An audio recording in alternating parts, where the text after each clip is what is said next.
Mr. Falk, would you give me some of the background, some of the things that you encountered during this traumatic period in the 50s? In the 50s, during the McCarthy period, as we have come to call it now. Well, I was at New York. You see, I was born and raised over here in Texas, and I was up in New York at CBS. Been up there since 1946, went up right after the war, and was chopping along in very tall cotton and very pleasantly. But that was the period of the Cold War beginning in about 1947, 48, 49, 50, and things kind of closed down, and there grew up in the entertainment industry in New York and in Hollywood a self-appointed vigilante group that operated kind of like Ku Klux Klan, really, except this group would publish lists every 2 weeks of performers, singers, dancers, announcers, whoever, in radio and television, network only, who had in the past done something that taken some political position or signed some petition that Aware objected to. And they would circulate this to the networks, the names to the networks and to the agencies. The persons were never called in to affirm or deny the allegations against them. They were simply dismissed. They became blacklisted. The agencies and networks didn't want to get involved. And this became such a scandal, and it was a very hush-hush thing. It was the early day Dick Nixon enemy list sort of thing.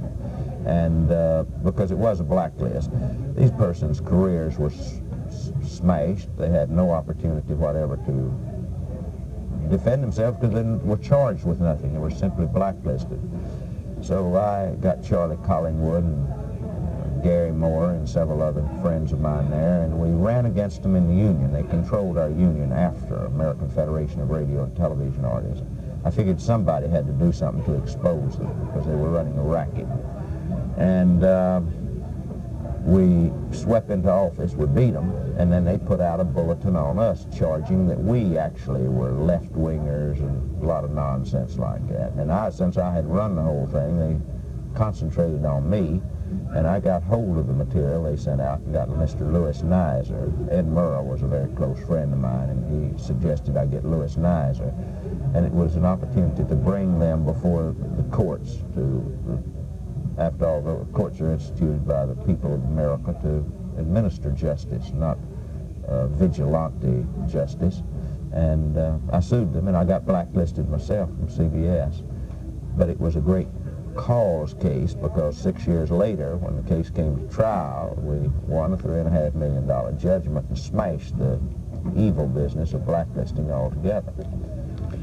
What type of position are you in now after going through this? Well, you know, CBS last year did this I wrote a book on this called Fear on Trial, and CBS took this book and made it into a 2-hour special last October, and since then my status has been more than quo.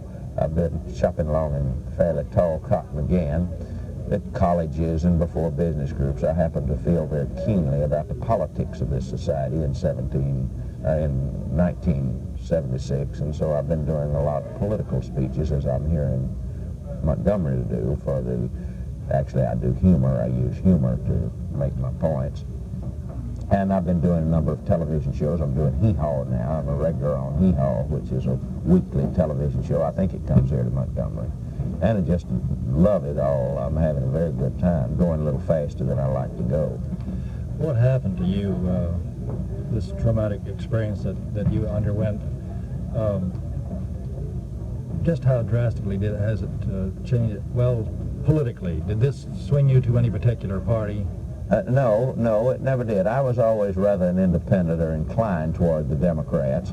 But you see, in this terrible period of the 50s in repression, where we substituted labels and epithets for reasoned debate and open dialogue, it was a terrible period. And of course, we reaped a terrible harvest. We reaped Vietnam and Watergate from it. Dick Nixon, Joe McCarthy. The Republicans principally were the beneficiaries of it. They called the Democrats the party of treason, and all of this kind of idiocy and nonsense that almost destroyed this country, of course, in Watergate. You know, they almost destroyed our democratic fabric in Watergate. And this has concerned me very deeply, and I felt called upon to, or privileged at least, to go around the country talking about it and I feel in this bicentennial year it's terribly important for the American people to awaken to their